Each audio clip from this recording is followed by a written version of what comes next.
Ibu bapak yang saya muliakan, hari ini kita bicara tentang bukan apa-apa untuk mengingatkan, karena tujuan akhir kita adalah akhirat yang berkaitan dengan bagaimana keluarga yang surgawi, keluarga yang islami. Karena karir sehebat apapun tidak ada artinya kalau keluarganya berantakan. Gaji berapa miliar nggak ada artinya kalau keluarganya berantakan. Nabi bersabda, tolong diperhatikan, ini sabda Nabi. Nabi nggak pernah bohong. Yang biasa bohong itu bukan Nabi, itu caleg yang nggak jadi. Berkeluarga adalah sunnah. An-nikahu sunnati. Sunnah dalam artian bukan hukum, tetapi manhaj, jalan hidup. Orang yang membenci sunnahku, maka bukan golonganku, begitu kata Nabi. Surga ada di rumah, bukan di tempat karir, bukan di tempat kerja, bukan di restoran, bukan di hotel. Surga ada di rumah. Dan siapa yang membina rumah tangga itu mengikuti sunnah Rasulullah. Orang yang membenci sunnahku, kata Nabi, maka bukan golonganku, dia golongannya Abu Jahal, Abu Lahab, Abu Gosok, Abu jelek sana. Ibu bapak yang saya muliakan, untuk itulah maka mempertahankannya diperlukan beberapa hal. Pertama,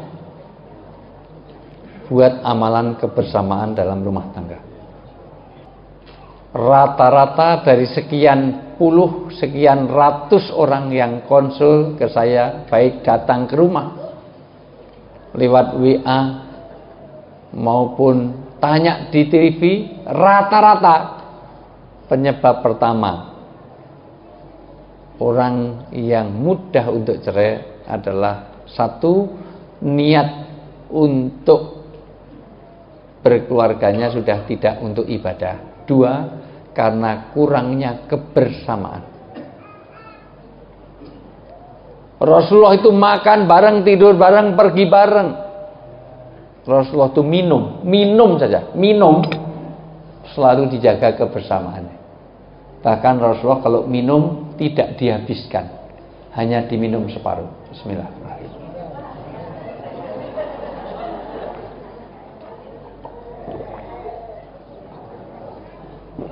Kenapa diminum separuh? Karena yang separuh pasti diserahkan kepada istrinya. Dan hebatnya istri Rasulullah kalau minum ditempelkan di mana bekas bibir Rasulullah tadi menempel. Jadi kalau Rasulullah minumnya di sini, juga ditempelkan di sini oleh istrinya. Enggak seperti orang komplek PWI. Papa sini lah, mama sini, mama sini, mama sini. Bahkan kalau makan apel, kalau ada, tapi ini belum ada.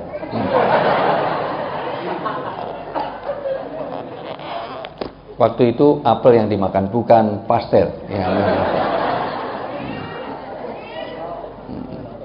Rasulullah itu kalau makan pastel, bismillahirrahmanirrahim, hanya digigit sedikit. Waktu itu buah, tapi ini belum ada buahnya sebentar ini. Nanti buahnya habis makan, mungkin kalau dikasih. Kebetulan kok saya belum makan siang, makan malam juga belum. Mudah-mudahan paham maksud saya. Ya. Dan kenapa digigit sedikit? Karena yang banyak buah tadi untuk istrinya. Istar, mendahulukan istrinya. Dan hebatnya Ummul Mukminin Aisyah radhiyallahu anha, gigitnya juga sedikit dan ditempelkan juga di mana bekas gigi tadi, dilanjutkan sedikit.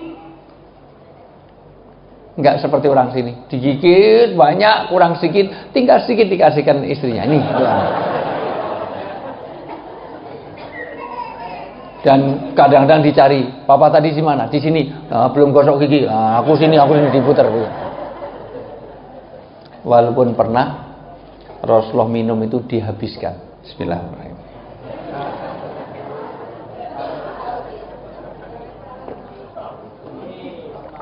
Maka begitu dihabiskan, Ummul Mukminin teriak-teriak, "Ya Rasulullah, tidak biasanya seperti itu. Biasanya hanya kau minum separuh, kenapa kau habiskan ya Rasulullah? Sisakan untukku, sisakan untukku, sisakan untukku. Engkau yang mengajarkan, kau yang melanggar. Orang Jawa bilang jarkoni, iso ngajar orang lakoni. Omdu, omong doang. Kenapa kau habiskan? Sisakan untukku, bukanlah yadullah ma'jam'ah. Allah akan memberkahi keluarga kita kalau kita ini ada kebersamaan di antara suami, istri dan anak. Kenapa aku enggak memberi contoh ya Rasulullah? Apa kata Rasulullah? Ya Khumairah. Itu panggilan istri Rasulullah. Istri Rasulullah itu namanya Aisyah. Tapi panggilannya kadang-kadang Ummul Mukminin. Panggilannya Khumairah, Hesi Mirah Delima. Karena pipinya Aisyah itu putih kemerah-merahan kayak apel Australia. Kayak delima. Ya Khumairah, maafkan aku, saya terlalu haus, maka saya habiskan. Nah, kalau memang habis ya saya bikinkan lagi. Maka buru-buru gelas ini diambil, dibawa ke dapur. Tapi sampai di dapur, Ummul Mukminin nangis sejadi-jadinya. Aisyah dan nangis, ya Allah, akankah surgaku nanti tertutup oleh gelas ini menjadi hijab bagi kami untuk ke surgamu? Karena ternyata saya tidak bisa membahagiakan suami, saya telah mengecewakan suami saya. Kenapa? Ternyata bikinnya minum tadi sebelum subuh, gelap. Dan di dapurnya itu, di dapur Rasulullah, di dapurnya Aisyah anha itu gelap. Ternyata garamnya habis, gulanya utuh. Berarti yang diminum Rasulullah tadi adalah air garam. Maka oleh Rasulullah dihabiskan. Kenapa dihabiskan? Karena asinnya kayak upil tadi, kayak bapak tadi. Maka dihabiskan. Karena kalau diminum separuh, nanti akan menyinggung perasaan istri. Suami ibu itu kecil, nggak boleh panggil pinipin, pinupin, nggak boleh nyil unyil, nggak boleh. Suami ibu itu hitam, nggak boleh panggil black si black, nggak boleh. Suami ibu itu botak, meskipun betul-betul botak, jangan dipanggil tak botak, karena itu tidak mengenakkan hati. Kalau botak ya panggil Mas Agus, lah kok Agus agak gundul sedikit misalnya gitu. Istrinya gemuk panggil dud, jangan.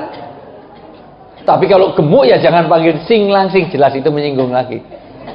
Wahai istriku yang sangat berbobot, nah gitu. Indah sekali.